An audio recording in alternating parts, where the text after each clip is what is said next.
Brazil 2 গোলে জিতে গেছে জাপানের সাথে। মানে হাফ টাইমের শেষে যেভাবে কামব্যাক করছে ব্রাজিল, আমি বলছি যে এইটাই হবে, কারণ হাফ টাইমের শেষে আরও ভালো খেলবে। কারণ আনচেলত্তি রিয়াল মাদ্রিদে হাফ টাইম পরে যেভাবে কামব্যাক করে সেইভাবে আজকের ম্যাচও কামব্যাক করছে। তো হাফ টাইম পর 56 মিনিটে খেলাই ক্যাসেমিরোর গোল, অসাধারণ গোল। এরপরে সব চইলগা লাস্ট মোমেন্টে লস্ট টাইমে আমি তো ভাবছি যে আরও এক্সট্রা টাইমে খেলা যাবে, যে 15-30 হয়ে যাবে সম্ভবত খেলা, কিন্তু না। মার্টিনালির অসাধারণ একটা গোলে ম্যাচ বাই ব্রাজিলের হাতও। মানে 1 গোলে আর 30 মিনিটও আর খেলা গেছে না, বাই ব্রাজিলের হাতও। অসাধারণ খেলছে ব্রাজিল, অসাধারণ। মানে প্রথম হাফে তো 1 গোল খাইয়া পিছিয়ে আসিল, অনেকে তো ভাবছে শেষ ব্রাজিল ওই তো বিদায় নিয়ে নিছে, কিন্তু না, ব্রাজিল হাফ টাইম পরে যেভাবে কামব্যাক করছে, জাপানকে কুজ্জো পাওয়া গেছে না হাফ টাইমের পরে।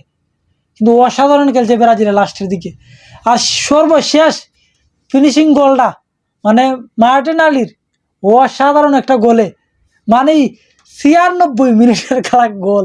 বাবা যায় যে এই টাইমেও গোল দিয়ে ম্যাচকে আনবো।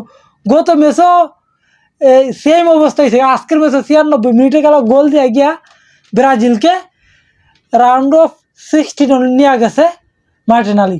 অসাধারণ, অভিনন্দন ব্রাজিল, অভিনন্দন, অসাধারণ খেলাইছ। প্রথম হাফে যেভাবে খেলছো সেকেন্ড হাফে এর থেকে 2 গুণ হয়ে গেছে খেলা। মানে এটা হলো আনচেলত্তির যে কামব্যাক করাটা, এটা তার মাথা তো অল টাইম আছে।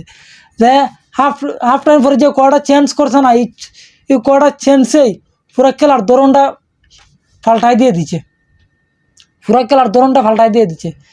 আর প্রথম গোলটা তো করে কিন্তু যদি একটু ঠিকঠাক মতো সেভ দিতে পারতো যে হয় তোমার এলিসন বেকারে, তাহলে সেভ হয়ে যায় ঠিকঠাক মতন একটু ডাইভটা দিতে পারলে। তবুও ব্রাজিল জিতছে। এখন সামনের ম্যাচ হলে ব্রাজিল ওই তো নরওয়ে আর আইভরি কোস্ট, যেই আয় কালকে কে আসে দেখার বাকি। কিন্তু ব্রাজিলে অসাধারণ খেলছে, চোখ দেখার মতন।